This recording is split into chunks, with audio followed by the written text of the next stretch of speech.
আমরা ভারতকে দেখিয়ে দেব ইনশাআল্লাহ জিহাদের প্রেরণা নিয়ে যদি প্রয়োজন হয় বাংলাদেশের যুদ্ধ যদি করা লাগে ভারতের সাথে, আর যুদ্ধ করা লাগবে, রাসূলুল্লাহর ওয়াদা আছে। কার ওয়াদা?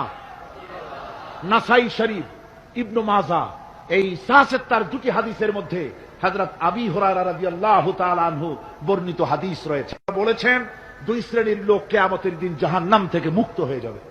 এক শ্রেণী হচ্ছে যারা ঈসা আলাইহিস সালামের সাথে সাথী হয়ে যারা লড়বে আর শহীদ হবে, কিয়ামতে তারা জান্নাতে যাবে, জাহান্নাম থেকে মুক্ত। আর দ্বিতীয় শ্রেণী ভারতের সঙ্গে একটা যুদ্ধ হবে, রাসূল বলেছেন হিন্দুস্তানের সঙ্গে একটা লড়াই হবে। ওই লড়াইয়ে যারা শহীদ হবে রাসূলুল্লাহ বলেছেন কিয়ামতের দিন জাহান্নাম থেকে আল্লাহ মুক্ত করে দেবে। সেই লড়াই ভারতের সাথে আমাদের হবে।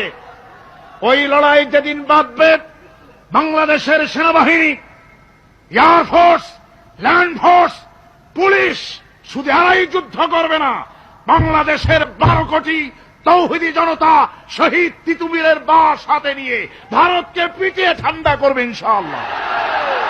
আমার দেশে ভারতের মসজিদ ভাঙার প্রতিবাদে আমাদের দেশে একটা হিন্দুও মরে নাই, কথা ঠিক কিনা কন?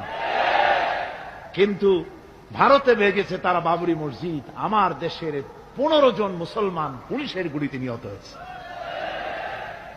আমার দেশে হিন্দু মরে নাই, তোমরা আমার দেশে সেখানে আমার মুসলমান মেরেছ।